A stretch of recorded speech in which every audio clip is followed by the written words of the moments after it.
Interprétation des vœux 2023 écrits par son Altesse Royale Louis XX pour le 230e anniversaire de la mort de Louis XVI, le 21 janvier 1793.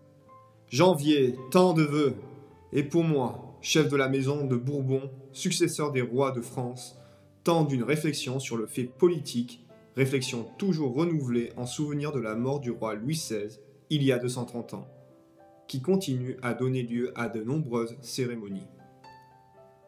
Elles ne sont plus seulement expiatoires, mais ce premier procès politique incite à réfléchir à la finalité du pouvoir. Son lien avec la société qui, s'il est perdu, rompt le pacte de confiance entre le peuple et ses institutions, et donc brise ce qui fait la raison même de l'État. En 2022, la France a connu des situations que nous pensions ne plus jamais avoir à vivre, à l'époque contemporaine.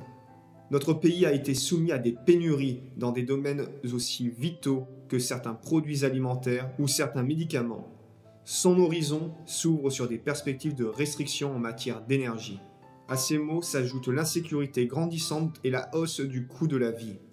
De tels fléaux ne fragilisent pas seulement les familles, ils révèlent la dissolution de notre souveraineté. Cet état de fait découle de décisions prises depuis des décennies sans considération ni du bien public ni du réel. Le mirage de la consommation effrénée, reposant sur une mondialisation non maîtrisée, ajouté au relativisme et au reniement des valeurs les plus élémentaires, se révèle peu à peu au grand jour, dans sa triste réalité. Malgré les cris d'alarme, autant que de détresse, que l'autisme politique n'a pas voulu entendre, la situation d'un nombre croissant de nos concitoyens s'est détériorée. Les pauvres sont encore plus pauvres et toujours plus nombreux, puisque la pauvreté touche désormais les anciennes classes intermédiaires et les retraités. Certaines provinces sont de véritables déserts sociaux, économiques, sanitaires et bien sûr culturels. La crise s'est étendue et frappe toute la société matériellement et spirituellement. Déjà, nous voyons s'annoncer des lois inhumaines qui mettront en péril l'existence même des plus âgés et des malades.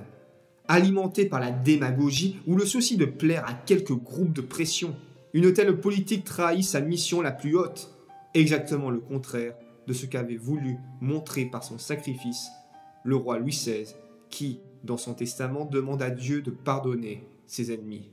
À bien des égards, notre société est à reconstruire. L'exemple de ce que fut la royauté française et ses réussites peuvent servir de guide à tous les Français de bonne volonté qui voudront s'atteler à cette tâche immense. L'histoire nous montre que ces sursauts sont possibles quand l'espérance en une destinée commune reprend le dessus.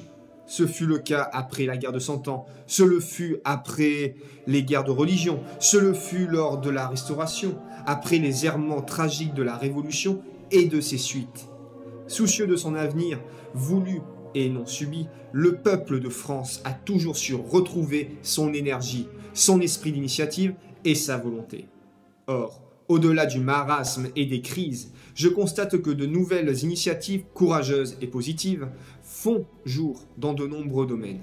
De tels sursauts suffisent à nous redonner espoir. Il est de mon devoir de les soutenir et de les encourager, partout où cela est possible. Ce renouveau se manifeste en particulier dans le domaine de l'éducation, si gravement touché par des réformes absurdes inspirées d'idéologies destructrices.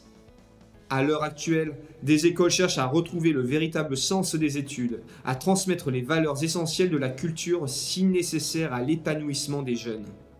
Le mouvement qui avait commencé par les petites classes atteint désormais l'enseignement supérieur. Un mouvement supérieur s'observe parmi ceux que l'on nomme les nouveaux agriculteurs. Ces hommes et ces femmes ont le courage de placer leur si belle mission, nourrir les concitoyens, avant les objectifs que la technocratie cherche à leur imposer. Je tiens aussi tout particulièrement à souligner la contribution au bien commun des entreprises locales qui luttent pour développer, partout en France, l'activité économique et l'emploi. C'est en général par leur souci d'authenticité, leur fidélité aux traditions des provinces où elles sont implantées que se distinguent ces entreprises plaçant l'éthique avant le seul profit financier. On ne saurait trop encourager les entrepreneurs qui acceptent les risques inhérents à une telle aventure. Leur énergie et leur enthousiasme contribuent à faire vivre notre pays. Il n'est pas moins réconfortant d'observer qu'en matière de santé, de nouveaux établissements, tant de soins que de recherche, accomplissent un travail admirable. Là encore, les initiatives personnelles et le dévouement viennent remédier à l'incurie des pouvoirs publics et assurent un service essentiel, y compris dans les zones souvent délaissées par l'État.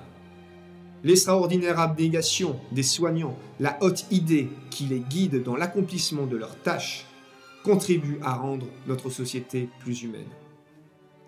Les Français savent renouer avec les vertus de leur histoire pour eux-mêmes et le monde.